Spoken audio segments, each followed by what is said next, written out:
This guide is for the people of Western Kenya, especially in regions like Vihiga and Ikolomani.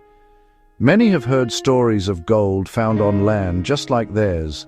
This essay is a clear, simple map to help you navigate this complex world. It is not a promise of riches, but a tool for fairness. We will walk through three main stages: how to spot the signs of gold, how to verify if what you have found is real, and how to negotiate a fair deal for yourself and your community. Understanding these steps is the first defense against being taken advantage of. It puts knowledge in your hands. This is about ensuring that if wealth comes from your soil, you and your family see the benefit. The first step, spotting, is about learning to read the language of the land. Once you have spotted some promising signs, the next critical step is verification. You must confirm if the shiny flakes you found are truly gold. The first test is simple and can be done at home with a pan or a deep bowl. This is called panning. You fill the pan with the soil or sand sample and add water. Then you carefully swirl the pan in a circular motion. The lighter sand, clay, gravel will wash over the edge of the pan. Because gold is extremely heavy, it will sink and stay at the bottom. After washing, you might be left with just black sand and, if you are lucky, a few small flakes of real gold. This basic test helps separate wishful thinking from a real possibility.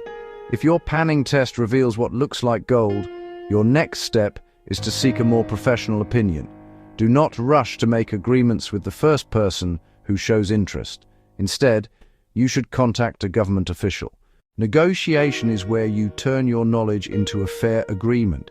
You must know your rights as a landowner. Your land has value. If someone wants to use it to search for gold, they must compensate you fairly.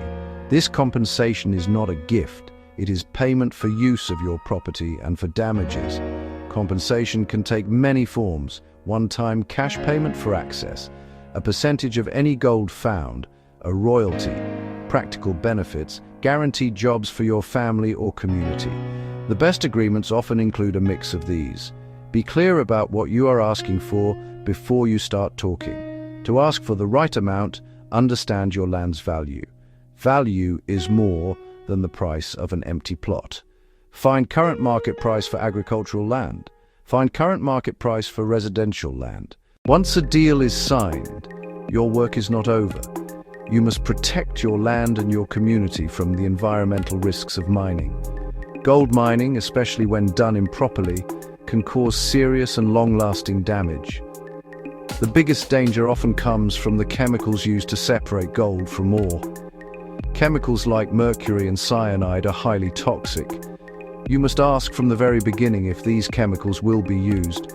If they are, the mining operation must have a clear, safe plan for handling, storing, disposing of them. These chemicals must never be allowed to enter your rivers, streams, groundwater, as they can poison water for drinking, farming, livestock for decades. You must insist on a detailed plan to protect your water sources and soil. They should not be allowed to simply dump waste rock or soil anywhere they please. There should be clear rules to control dust and to manage noise from machinery.